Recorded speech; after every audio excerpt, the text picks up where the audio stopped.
Now, when it comes to your Chicago Bears, I mean, I can only imagine the pain, the torture that this season has already been on you. But when it comes to Thanksgiving, Yeah. just what type of torture, what type of special torture was the final 26 seconds on Thursday? It was very similar to what we were dealing with during the Packers game, where you just go into a contest where you're like, you know what, we're gonna get blown out, make it quick. I could actually go hit some range balls if we get blown out quick enough, which it looked like at times during the first half. Be like, oh, let's get out of here, and then I'm gonna go out and I'm gonna go hit some range balls with my boy. We're gonna have a good time. Then we're gonna go have some Thanksgiving feast and all that good stuff. But then the Bears started messing around and got back into it, and that was the thing, is watching that game. You're like, you know what? They're a touchdown away from being one score down. Like, this is insanity that this is turning out the way that it is. And Caleb's been playing very well, especially in the second half and fourth quarter of games. So once they got the opportunity, you're like, okay, we're in. And then for everything to go wrong for the Bears, like a special teams blunder puts them at the 1 yard line. They get a 3rd and long. Keenan Allen gets his helmet ripped off, and then the penalty's thrown on him. Like, it's the kind of stuff that you feel like it's fictional. It's like watching Cobra Kai or something like that. So you're sitting there and like they're moving down the field. You're like, okay, and then they get into the range. He misses the throw to DJ Moore, which was kind of a huge bummer. But guess what? NFL quarterbacks miss throws. This isn't Madden. Okay, this sometimes happens. You really thought, like, okay, worst case scenario, we should get a field goal attempt. Like, don't get it blocked. Like, I've seen this movie before, but you get hope. And every time, like, you get hope. It is one of those things. It's like every time, and I hate to go back to the wrestling analogies over and over again, but it's like when Sting always trusted the Four Horsemen. And you're like, Sting, why are you such an idiot? You know that Ric Flair is going to turn on you. Why are you trusting him? Similarly, I feel like there's somebody watching me being like, why do you trust the Bears? Why do you think they're going to come through and do anything that a competent organization would do? And it's disappointing to watch, because you see these teams like the Colts won today. Like, the Colts won a game today. And you're like, I would just like that. I just like to win a game and just run off the field or whatever. Like, nope, it's always got to be the longest losing streak in the league. You're like, dude, why can't you mix in a victory? Why can't you even beat the Patriots when you're supposed to beat the Patriots? And it was so disgusting. And sitting here watching the players rejoice, they're like the Ewoks on Endor after the second Death Star got blown up, like celebrating.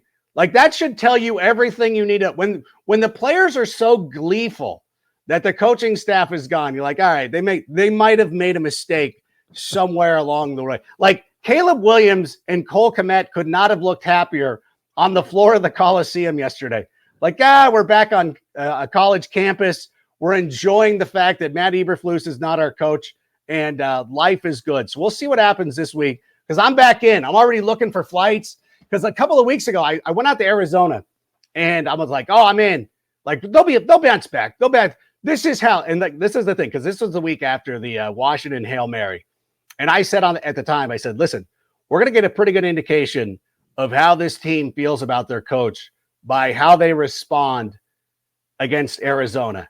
And it was one of the most atrocious games that I've ever witnessed in my life. And I'm a Bears fan. I'm an Angels fan. I've seen some terrible things in my life. I have seen some terrible games. That might have been the worst that I've ever been to. And it sucked because the crowd was like 80% Bears fans. It was so much fun before the game, hanging out with Bears fans, doing whatever. Like, we'll bounce back. This galvanizes a team. And they went the other way. And honestly, that would have been the thing. Like, you know what, Ryan Poles, you don't need to fly back with us. Why don't we get you we'll get you hooked up with Spirit Air, and we'll take care of the luggage. But you're gonna come back on Spirit Air. You're not coaching us anymore. And the Patriots game should have been when they fired Shane Waldron. They should have just told Matt to leave as well. Like, you know what? Both of you get out of here. Like, you know what? Like, when your kids are screwing around and you punish one of them, and you're like, no, actually, I'm going to punish both of you. Both of you go to your room. I'm sick of both of you.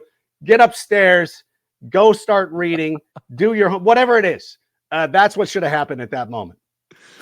Adam Rank hosts the Sick Podcast. If you're a Bears fan out there, check it out everywhere that you get your podcast. It is the best Bears talk anywhere, because Rank is tried and true blue through and through, true blue Bears fan, and has been since his youth. So you should listen to the Sick podcast.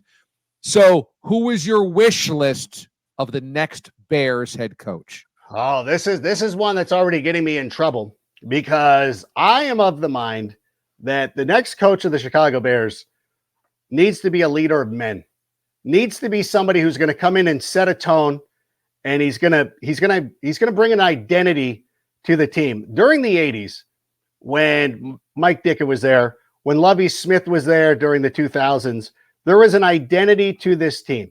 You knew what the Chicago Bears were all about. Whether it's defense or offense or whatever you think it's going to be, you want to have an identity, and you want a coach who's going to instill an identity. And I sit there, and everybody wants Ben Johnson because he's the hot name, and he's dialing up this great offense for the Detroit Lions. But at the same time, it's like part of the reason why he's so successful is because Dan Campbell's running the organization. Dan Campbell has set a tone for that team.